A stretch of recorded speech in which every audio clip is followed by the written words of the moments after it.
Good morning and welcome to the Unitarian Universalist Congregation of Rockland and Rockland Center for Spiritual Living's Collaborative Sunday Celebration Service. That's a mouthful. My name is Chris Ferraro and I'm a member of Center for Spiritual Living of Rockland County. This service is being recorded. Rockland CSL is a vibrant community of love and joy committed to the expression and expansion of love in the world. We envision a world that is rooted in oneness, and so do the UUs, as their values are centered in love, as you may notice on the back cover of today's bulletin. The UUs are a people of many beliefs, and they strive to create community beyond boundaries, working for more justice and more love in our own lives and in the world. I believe we share some common values. Our spirituality is unbounded, drawing from scripture and science, nature and philosophy, personal experience and ancient tradition. The mission of the UUs of Rockland County is to nurture a congregation of diverse people committed to one another and to our UU faith. Speak out for justice and social progress in the world and act in solidarity with forces of positive change in the community. Rockland CSL and the UUCR in person are planning collaborative services every third Sunday. Okay. It's time for the chalice lighting.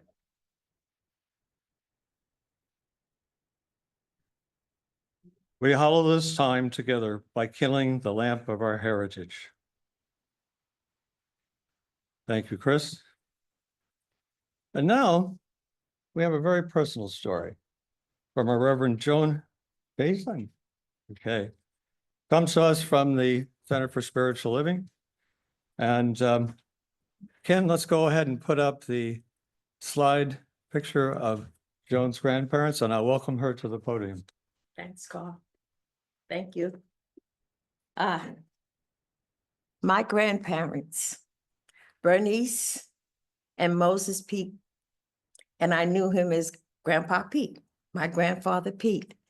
And my first words were Pete beer, because he would come home from work and he sat down on the couch and I'd climb in his lap. And there came the beer. I'm not going to say whether I drank it or not, but anyway. I was raised, this picture was taken long before I was born, but my whole entire family came from Virginia to New York. They came up in caravans and pieces and everything else. And this is a picture of when they go back every second Sunday in August to celebrate revival at the church, excuse me, at the church. And that was a big caravan going back. The secret was no one spoke about what happened in Virginia. On 139th Street, my friends was Mary Carroll and Irma Rodriguez. Mary went to Our Lady of Lourdes Catholic Church, and we played nuns. We put a pencil in the middle of our head and the black scarf all the way down, and we played nuns. Me and Irma played music, and it wasn't too well, but we went to public school. It was a good time. It was a great time. The only people in that block that were Black were supers. Some of us lived in the basement. Some of us was happy enough to live on the first floor, but that's all we could do. And it was fun. It was great to know that my family came up and had us living in a block of everyone. But the secrets, anytime we went anywhere, and Mary would hop in the car with us, we would always be stopped and didn't know why. Secrets. Anytime that we ate, my grandmother could take 4 chicken wings and feed 8 people in the family and have food left over for the next day. and I didn't know why. At the age of 16, 17, being that we lived on 139th Street, right across from, between Amsterdam and Hamilton Place, City College was having a rally, and I was going. And I was happy to go because I was raised in a block of all people. And I learned how everyone lives together. And when I went to go out, my grandfather stopped me. Pete said, "You can't go. You're not allowed to go. You have to stay." And I looked at him and I said, "Oh, I'm going to be safe. It's okay. People up there, we're going to just rally around City College and it's fine." He says, "No." And I learned the secret of slavery. He looked at me and my grandmother looked at me and he said to me, "You cannot go, because if you go, they're going to burn a cross on the stoop." I had no idea of what went on with them in Virginia. They never said they did anything but go to the farm and shook cotton. Shook peanuts. They never said anything about cotton. So we always thought to the farm, that's where they went, dug in the ground, picked up the peanuts and shook them. No, that was a plantation. And they never meant to let me know that they lived on a plantation. They never said to me at all the secrets of Virginia. Whenever we went back and all the family got together, they never said to me, "We're going back to bring someone back with us. We're going back to help who's there." They never let me know until that day when they said they're going to burn a cross on the stoop in Harlem. They never said it. And then it dawned on me. The cops stopped us because me and Mary was sitting in the back having such a good time with her hair flowing and her blue eyes. "What was this girl doing in your car?" They never said my father was only known as Lee, because that's what they called us. They never gave us a name, but they gave us a chance. They gave me a chance. They gave the rest of my family a chance. And that secrets was introduced to me when I was introduced to Barrie, because someone said, "Why do you call your grandfather Pete?" And he was Grandpa Pete, that was it. And I was talking to Barrie, and I happened to notice Barrie's last name. And just like we were named Washingtons, Irvings, Douglases, even Hamilton, we were named Peterson. And Barrie's name is Peterson. So I have to thank my parents. I'm wearing green because I have just found out I got a touch of Irish in me, regardless of whether my parents shucked peanuts or not. So to you and to everyone here, I want to say, make sure you pass on at least one secret of your family history to someone else. It's so good to want to be having your children not have to go through that, but it is also good to know a little something about who you are. Thank you. Now, we're going to have a reading by Barrie Peterson. Thank you. I must say that it was shocking to hear an African-American woman with the name Peterson, because I didn't think that the Swedes were big into the enslavement business. if that was the origin of your name, but anyhow. Uh, Frederick Douglass went to Ireland in 1855. The fugitive slave law had been upheld by the Dred Scott decision, and he was fearful of being snatched. And upon arrival, he said, "I can truly say I have spent some of the happiest moments of my life since landing in this country. I seem to have undergone a transformation.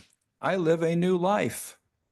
Instead of the bright blue sky of America, I am covered with the gray, soft gray fog." Ooh, we experienced that today. Of the Emerald Isle. I breathe, and lo, the shadow becomes a man. I saw no one that seemed to be shocked or disturbed by my dark presence.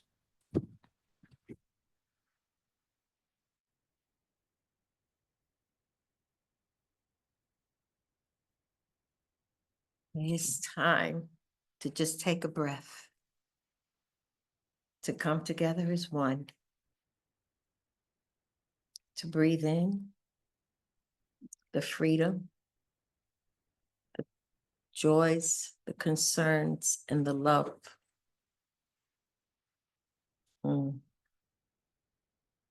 Our hearts are one. Our people are one. And our secrets are now released into knowing that what was in the past that's trying to creep up in the presence, we are together, learning, loving, and joyously living. Take a breath. Relax the shoulders and smile, because we are here. We are love, we are joy. And we are one. Thank you. Thank you. Thank you. And now it's my pleasure. Oh, yeah, it's my pleasure to introduce a man who has traveled. Aren't we a cute couple? Barrie Peterson, thank you. Okay. I'm glad to be back. Now as a visitor from being my home in Clonmel, County Tipperary, Ireland. In November, just before the election, I warned here of the threats of violence, but he won and didn't again unleash his thugs. But now official violence is being waged against our Constitution, public officials refusing to kiss his ring, against the legitimate media, not to mention immigrants, nullifying efforts to bring fairness to the workplace, and censoring teaching of history. Some federal district courts are restraining this rush to fascism, and some blue state governors and mayors are scrambling to buffer us from the terror. A few years ago, I shared with you my discovering that my Macaulay Scotch-Irish ancestors had enslaved 11 human beings. The wealth sucked from this despicable practice enabled him to donate money and land to help start the University of North Carolina in 1796 on his farm in Chapel Hill. What have I done with this knowledge? I have not dug further into family history to try to identify and connect with Jacob and Alan, two slaves, the first surviving bondage and beginning a family, the second escaping to serve as one of the 180,000 in the US colored troops. nor have I tried to untie the knots of two different family tree paths to Rosa Macaulay Parks. But I have donated part of my white privilege inheritance to social justice, political and artistic projects. Now to our topic for the morning. First, Ireland. B and I chose it over my beloved Scotland, still in the clutches of monarchy and ruled by Westminster. The recent move from Tory to Labour is not helping with the economic damage from leaving the EU. Further, the movement for independence has faltered. We both have family roots in Ireland. My Macaulays leaving Ulster before the American Revolution, B's Michael Connor leaving County Carlow around then for Louisiana as a young indentured servant. Could we have the Ireland map, please?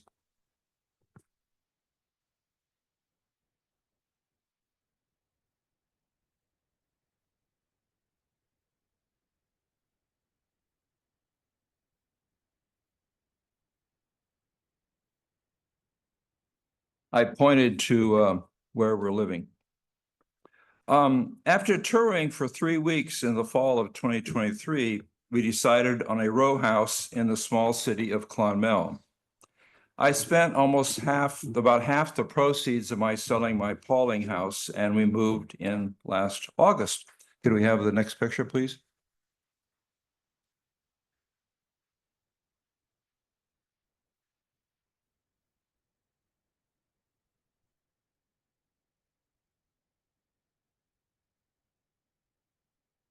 In the upper left, you see the hexagonal church tower.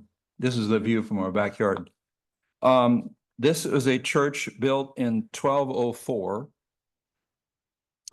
But after Cromwell took over, it became Episcopalian, and Catholic churches had to be built elsewhere. The square tower, kind of in front of it, is the leftover from the town wall, which held Cromwell off with his 7,000 soldiers for a month in 1650. Can you have the next picture, please? There is Cromwell, the great conqueror of England and then Ireland. And the next picture, please. Could you make, there is a picture of the town as it was with the wall around it. Our house is on the upper left, outside the wall, because we live in Irish Town. The ascendant classes took over the land and banned the Irish from living in town. Next slide, please. Can you enlarge that a bit? This is an illustration of Cromwell. You see the walls have been breached behind there by big cannon, and two different waves of troops were rushed through the wall by Cromwell, were immediately killed by the defenders. They had a trap set up. And so after the second wave failed, Cromwell is trying to get his soldiers to nevertheless go back. And he's having a hard time doing it. They finally did and had to climb over bodies to get into town. Eventually the town succumbed and he took over. Let's see. Our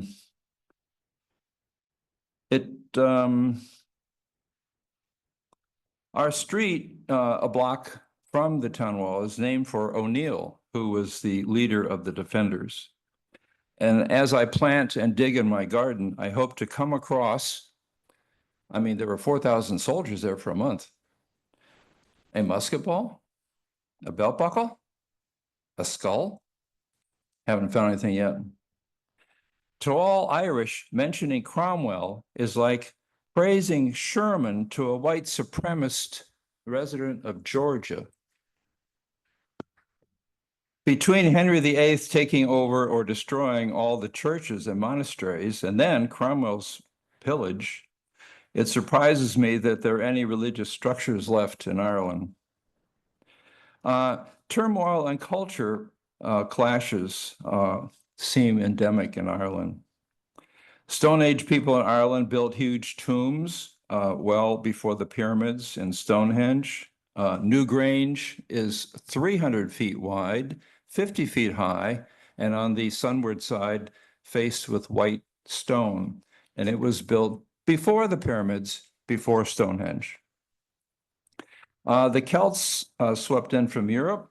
Rome never really invaded, so when it collapsed, along with Christianity in Britain, it took St. Columba in Scotland and St. Patrick in Ireland to preserve the faith and reintroduce it to Britain. By the way, St. Bridget, another early Christian leader, has just been cited as a basis for a new national holiday on her feast day, March 3rd. She is an adaptation of a Celtic goddess, and the feast day is on Imbolc, which is a Celtic holiday. The Anglo-Norman invasion of William the Conqueror in 1066 began English domination, although for centuries, Vikings vied for power. A series of rebellions and strategies to gain independence culminated in Ireland becoming a nation in the 20s. Without the 5 northern counties of Ulster, however, causing ongoing conflict. For a real great comprehensive overview of Irish history, talk to Des Shaw. He has presented you and might share his magnificent account of all this. Thank you, Des. The Irish character is shaped by these and more traumas like the potato famine.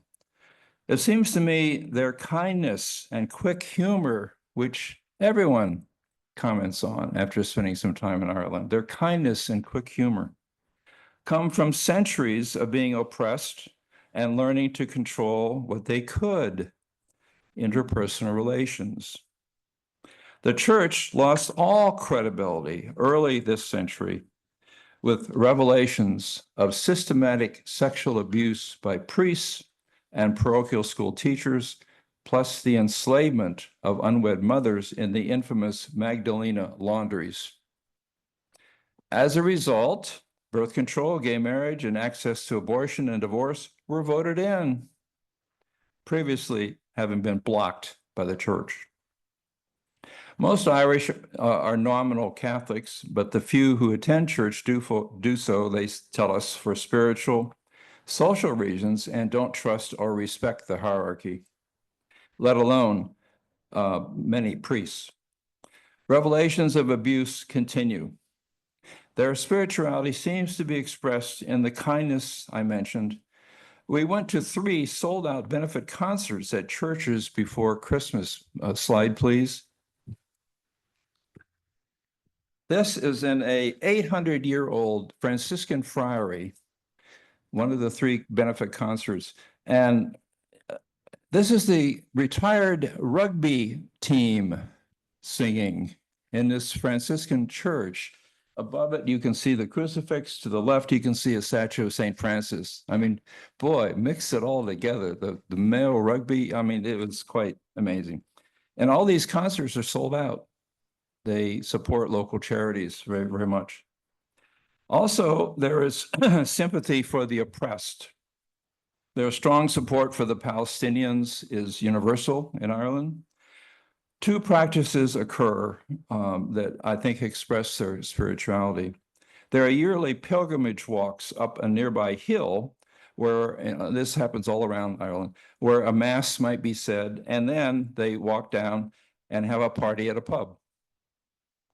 Then are the 3,000 holy wells, many from the Druidic years, but adapted with a shrine or statue of Mary or a chapel. These 2 practices are deeply involved with being in nature, and people are very keen on nature. In fact, next slide, please.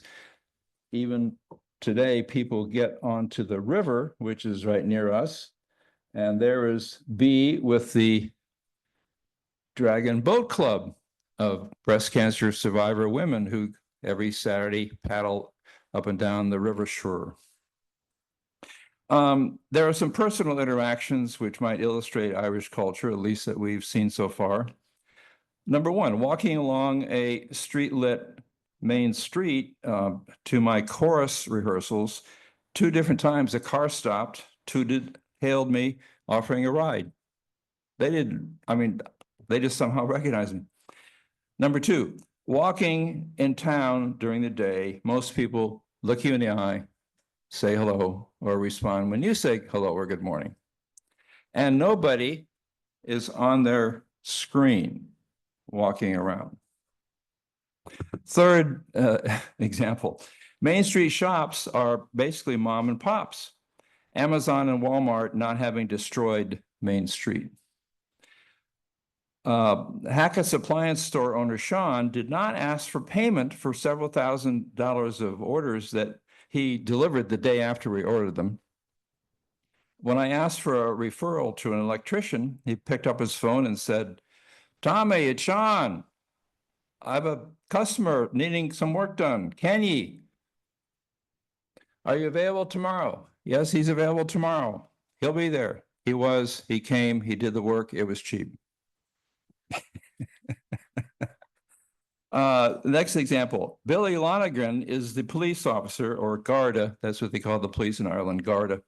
He's a police officer handling immigration. He aided us in obtaining our residency.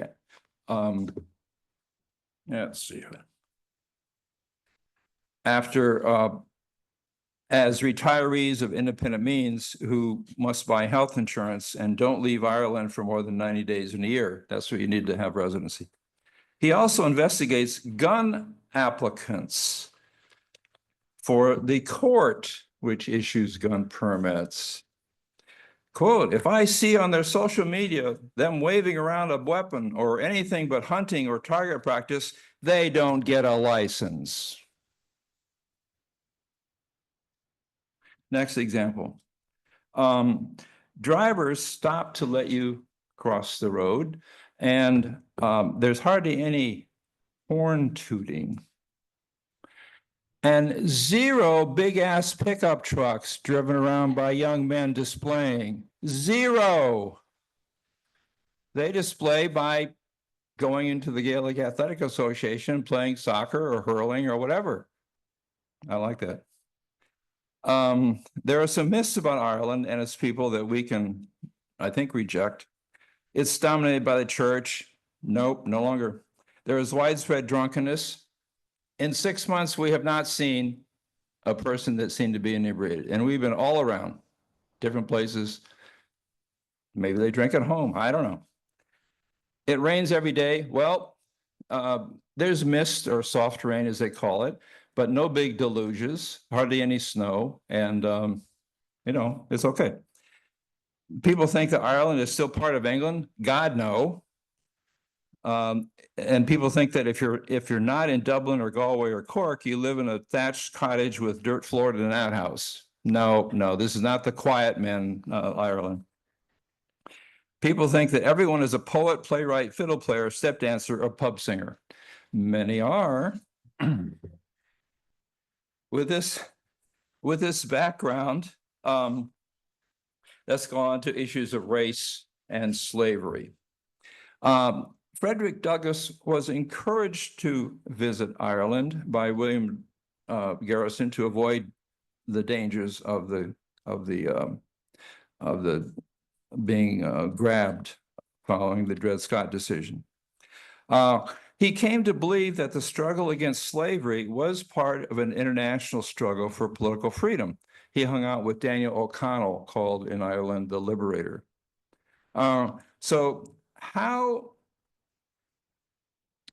Clearly racial distinctions were minimal at that time in Ireland. I assume they were 100 years before, when William Macaulay left Ireland. So how does someone then who learned to be a racist and even become a slave owner, if you came from a fairly egalitarian society, how do you make that big change? You've got to be taught, we hear in South Pacific. There are 5 examples of such a huge change that I can share, which may give us a hint. Number one, William's parents had been lured across the water from Scotland by the English plantation scheme, which put Protestants into former Catholic Irish land. He soon tired of being an English pawn and having to pay tax to support the English church. So he left for the New World, North Carolina.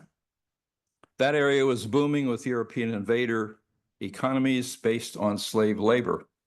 He complied, but later evidenced some moral ambiguity. Second example of how someone can change from into becoming more racist or even enslaving. Number two, Ridgewood Unitarian member Margaret White has delved into the psychology of this transformation.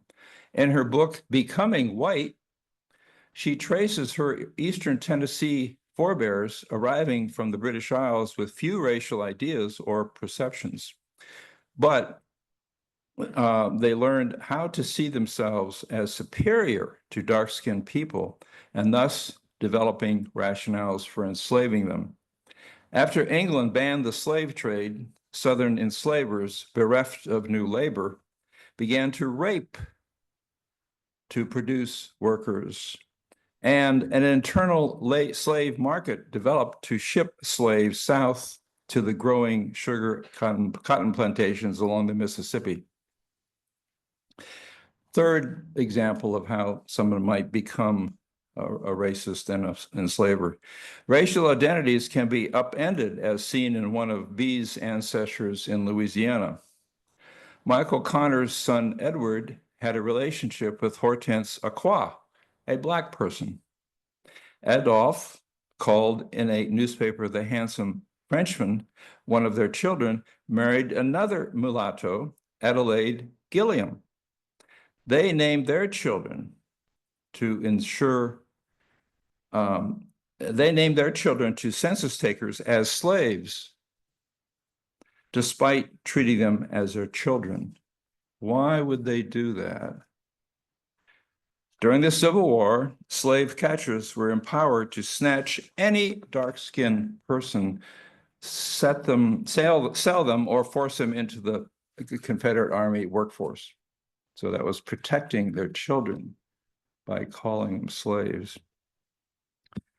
Fourth example, in the early years of the 19th century, Cherokees in the South made the strategic decision to protect themselves from the waves of European invaders by assimilation. They adopted farming, European clothes, Christianity, building a post office and schools, forming a written language, printing presses, and adopting a constitution. They also adopted slavery. You can learn about that at New Echeta, northwest of Atlanta. It's a wonderful park. This did not save them from the 1832 Indian Removal Act. After the Supreme Court ruled that one's land could not be systematically stolen, invalidating the Indian Removal Act, Andrew Jackson ignored it and deported them onto the Trail of Tears to Oklahoma. It should be ominous, if not predictive, that Jackson is Trump's favorite president. Finally, B was surprised to learn of the Irish influence in Jamaica.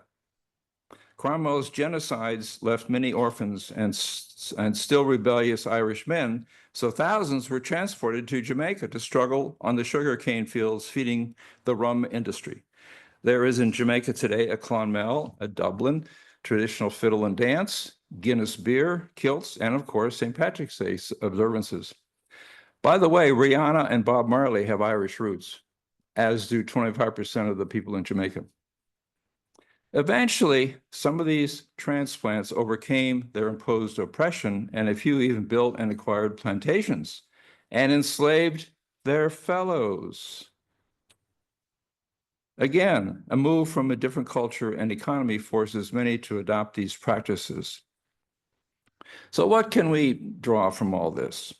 Concluding, if we believe in our ability to change and in redemption, let's welcome changes in the opposite direction. Let's, from darkness to light, from hatred to love, from tribalism to diversity, equality, and inclusion. I'd like to close and leave you with one way to confront racism. Ready for the next final item. One way to confront racism and ignorance of the dark side of our history by using humor, most developed by the Irish.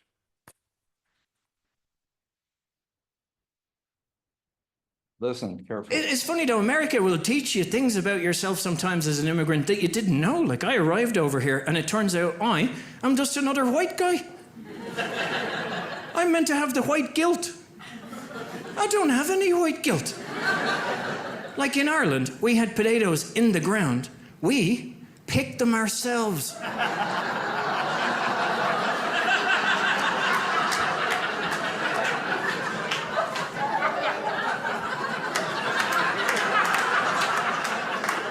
We never went to like another continent, stole all their people, and made them pick the potatoes. That would be crazy. Who would do that?